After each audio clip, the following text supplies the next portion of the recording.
Bonjour tout le monde, donc aujourd'hui nous allons causer un petit peu de l'épisode 7 de Ahsoka, donc c'est la série Star Wars en ce moment disponible sur Disney+. Donc moi je m'appelle le Cybergien et si je fais ces vidéos c'est pour partager un petit peu ma passion. Donc je suis un fan de Marvel, je suis un fan de Star Wars, je suis un fan de Star Trek, ce qui explique le contenu de ma chaîne. Donc cette semaine de Ahsoka, c'est un épisode, donc c'est l'avant-dernier. Je me suis fait un petit peu avoir la semaine dernière en essayant d'utiliser un mot un petit peu savant, on va dire, antépénultième. Et là c'est le pénultième. Semaine donc c'est l'avant-dernier, c'est l'épisode qui est censé préparer au climax de la série.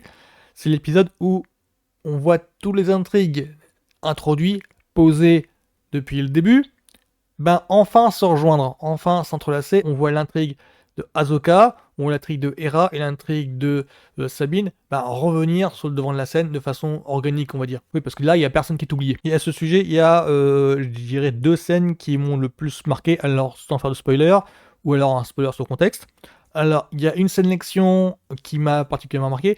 Alors, quand je dis scène d'action, c'est que là, il y a une espèce de retour à l'aspect aventureux de la série. Depuis le début, les scènes d'action dans la série, elles sont légion. Mais là, il y a eu un arrière-goût de « Ah !» Spoiler sur le contexte. Voilà, je parle d'une scène d'action qui se déroule dans l'Attaque des Clones, épisode 2. Alors, j'ai beau ne pas aimer la prélogie, je suis obligé de l'incorporer dans mes analyses, tout simplement parce que ça fait partie du lore de Star Wars, elles font partie des films qui ont défini en fait ce qu'était Star Wars, en tout cas pour une génération. Pas la mienne, mais pour une génération. Enfin, quand je dis pas la mienne, pas ma génération, j'ai vu Star Wars au cinéma, mais c'est simplement pour moi que je ne veux pas considérer que la prélogie fasse encore partie de Star Wars. Italien avec Star Wars, et manque de bol, toute une génération a été bercée par cette trilogie-là. J'en ai marre. Si je me souviens bien du truc, parce que la prélogie, je ne la maîtrise pas, je dois l'avouer, je crois qu'il s'agit d'une scène où Obi-Wan Kenobi pourchasse Jango Fett. Pas Boba, hein, Jango. Et en plein milieu d'un champ d'astéroïdes. Il y a une scène similaire dans Ahsoka cette semaine. Oui, parce que cette semaine, on a eu un petit retour à l'aspect aventureux de la série. À l'aspect aventureux qui commençait à être un petit peu laissé de côté par la série, parce qu'il y avait une dimension intimiste qui prenait pas sur le devant de la scène. Elle n'est pas négligée encore cette semaine-ci, mais disons que l'aspect aventureux, aventure cambolesque, aventure fantaisiste, aventure excentrique, genre des poursuites en plein milieu d'un champ d'astéroïdes, comme dans l'épisode 2 justement, là on a eu droit avec cet épisode-ci d'Ahsoka. Et ensuite il y a une scène qui, moi, m'a fait penser à un moment dans un des romans de l'univers dit étendu. Alors je pense à L'Héritier de l'Empire ou La Bataille des Jedi. Je ne sais plus trop dans quel roman c'est. En tout cas, c'est un roman qui fait partie de la trilogie de la croisade du Jedi Fou de Timothy Zahn. C'est le roman qui introduit le personnage du grand amiral Thrawn. Et moi, je trouve ça intéressant de le noter parce que, disons qu'il y a un petit parallèle. Alors, il y a, sans vouloir spoiler, disons qu'il y a un parallèle entre un personnage qui est ici mis en valeur, mis sur le devant de la scène. Je pense à Hera, tout simplement. Il y a un petit parallèle entre Hera et Yen Solo. Je sais plus trop si c'est l'héritier de l'Empire ou si c'est la bataille des Jedi. Si c'est le premier ou le deuxième volet. Et dans ce roman, dans ce moment, Yen Solo fait partie de ceux qui pensent que il y a un grand officier qui a pris la succession de Darth Vader et de l'Empereur aux commandes des restes de l'Empire. À ce moment-là, dans les romans, l'existence du grand amiral Thrawn n'est pas effective en fait. Donc il faut toute une trilogie pour que la Nouvelle République reconnaisse son existence. Et là, on est dans le même principe avec Hera, où Hera doit prouver aux hautes institutions de la Nouvelle République, donc autrement dit à Mon Mothma et aux autres, que le grand amiral Thrawn est bien de retour. On est à peu près dans le même, dans la même ambiance en fait. Il y a un parallèle entre Hera et Yen Solo qui, moi, est bien tout trouvé. Parce que dans les romans, Yen Solo doit essayer de prouver par tous les moyens possibles, essayer de chercher des preuves, comme quoi, oui, il y a bien quelqu'un, il y a bien une personne, ce qui reste de l'Empire, oui, mais ces restes sont commandés, ils sont en train de s'organiser. À la tête, il y a un nouveau chef. Hera est dans la même catégorie. Ce qui fait penser qu'ici, on a quelques indices sur la chronologie de cette série par rapport au film de Star Wars. Je pense ici aux quelques rumeurs qu'il y a ici et là concernant le désir des fans de décanoniser la postlogie. Je pense que c'est plus compliqué que ça. Je pense qu'en fait, cette série-là, comme le Mandalorian, avec elle est liée, on assiste à une sorte de fiction qui fait le trait d'union entre le retour du Jedi et la postlogie. Et je pense que ça devrait arriver à un climax dans la nouvelle trilogie déjà confirmée. Parce que cette série-là, vu les indices qu'on a, la Nouvelle République est toujours présente, les différentes allusions qu'il y a par rapport aux événements entre la trilogie de base et la... je dirais pas post-logie, mais je dirais à quelques éléments que l'on peut voir qui font la genèse des éléments dans la postlogie. Par exemple, la Nouvelle République qui a pris le pouvoir à Coruscant, cette Nouvelle République-là montre que l'on est avant la postlogie. Or, dans la postlogie, on ne parle pas à aucun moment de l'amiral Thrawn. Donc, je pense que ce qui se passe, c'est que là, on fait suite à la trilogie de base, c'est-à-dire que c'est normal si on voit un Luke Skywalker rajeuni dans le Mandalorien par exemple, ou encore dans Boba Fett, je pense que c'est normal, ça vient quelques années après, et que les éléments qui ont été narrés dans les livres La croisade du Jedi Fou, en fait, ont déjà eu lieu, d'où le fait que l'on parle de retour. Est-ce qu'on doit prouver l'existence de retour, est-ce qu'on doit redouter un retour? Grosso modo, ce que j'essaye de dire, c'est que aussi bien dans les romans que dans cette série-là, on assiste à des tentatives de l'Empire de renaître de ses cendres. L'Empire s'est fait botter le cul comme pas possible avec la bataille d'Endor, et aussi bien dans les romans que dans cette série-ci, on assiste tout simplement à l'Empire qui veut se remettre debout, qui n'accepte pas la défaite, qui veut se dire que les beaux jours sont encore devant nous, on a perdu notre chef, mais l'Empire devrait survivre sans chef, et essayer de se relever malgré la défaite. Donc cette série-là, je pense qu'elle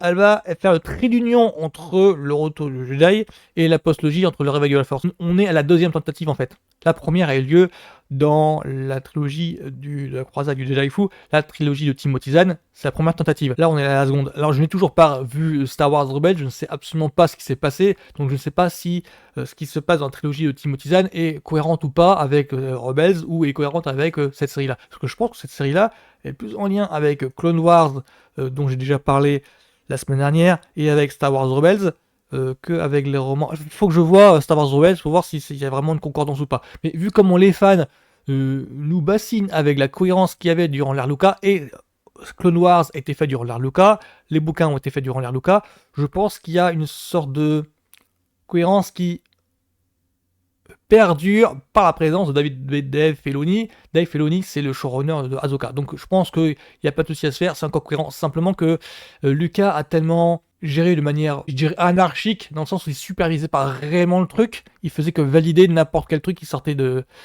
sa boutique Lucasfilm. Ah oui, il y a une chose à noter sur cet épisode-ci qui, moi, me fait sourire. Donc la réalisatrice de cet épisode-ci, c'est alors, si j'en crois IMDb, elle s'appelle Getan Fazel Patel. Inconnu au bataillon pour ma part. Sa filmographie sur IMDb est parsemée de séries. Elle a fait plus de 40, je crois. Des séries illustres comme House of the Dragon. Et elle est plus connue pour les séries comiques, dont une qui s'appelle Superstore, qui est une série qui a duré plusieurs saisons, de 2015 à 2021, et qui raconte simplement la vie des employés dans une boutique, dans un superstore. Et donc ça me fait marrer de voir que une réalisatrice qui a fait ses armes dans la sitcom, il me semble, donc qui a aussi prouvé son talent, son savoir-faire dans une série entre guillemets sérieuse, je veux pas employer ce terme-là, mais dans une série dramatique en tout cas, House of the Dragon, se retrouve maintenant aux commandes d'une série Star Wars. Voilà, ça me fait gentiment sourire. Donc c'est ça, big up à tous les geeks qui jugent déjà, bâchent un film ou une série uniquement par le CV de son réal. Là, on a la preuve avec Star Wars que ça ne veut rien dire. Donc voilà, je le termine tout simplement avec mon petit avis personnel sur cet épisode-ci. Pas encore la série, ça je le garde ça pour la semaine prochaine. Mais par rapport à l'épisode ici, c'est que en apparence, il est beaucoup plus calme que ce que on a eu auparavant. On a eu auparavant, alors quand je vous parlais d'un retour au format aventureux, c'est-à-dire que les deux derniers en fait sont nettement moins axés sur l'action, mais c'est plus sur l'intensité des émotions.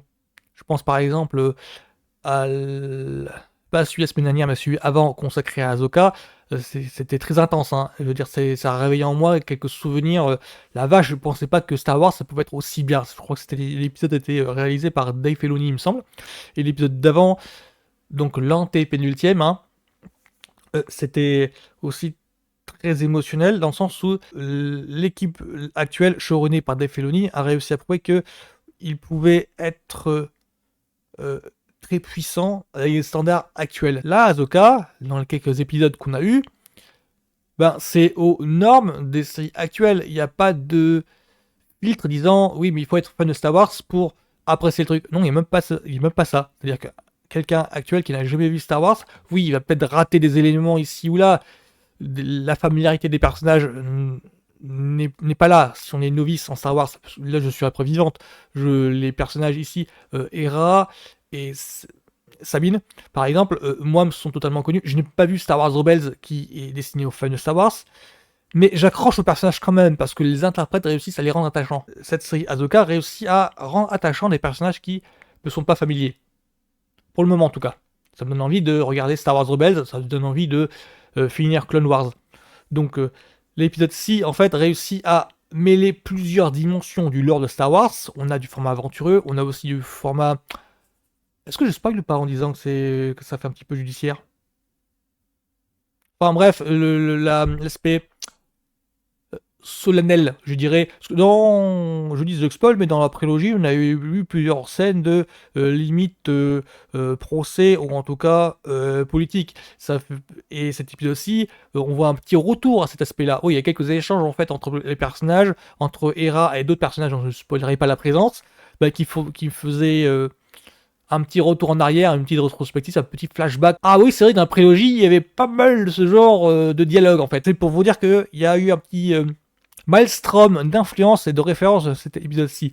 Donc, pour ma part, pour le moment, Ahsoka, c'est toujours aussi bon. Ça a démarré sur le chapeau de roue. Je ne pensais vraiment pas que ça pourrait maintenir à distance. Et là, on a juste, en fait, le calme avant la tempête. Donc, c'est calme. Il y a 2-3 scènes d'action qui donnent son quota d'adrénaline. Encore qu'elles sont un petit peu décevantes, celles-là. Il y en a une ou deux qui sont un petit peu décevantes. Mais sinon, il y a une marquante dont je vous ai parlé, qui rappelle l'imagerie des bons jours de Star Wars, qui m'a fait remémorer ce que j'aime dans Star Wars. Donc pour le moment, épisode 7 de Ahsoka, c'est encore du très bon. J'ai vraiment hâte, et en même temps j'appréhende le dernier épisode la semaine prochaine, parce que ah la vache, c'est un petit bijou cette série-là, c'est un petit bijou. Je ne pensais pas vraiment accrocher autant. Ça m'a vraiment reboosté dans ma passion pour Star Wars. Et ça, je m'y attendais pas. Donc merci à Dave Filoni d'avance. Donc voilà, ce sera tout pour moi pour cet épisode 7. Je crois que ça s'appelle... Oh, je sais plus le nom. Et je l'ai totalement paumé. Donc voilà, pour moi, c'était ça mon avis sur l'épisode 7 de Ahsoka. Donc, chose tout le monde, à la semaine prochaine. Pour la fin, pour le final. Pour le final flamboyant, j'espère. Ouais, tchuss.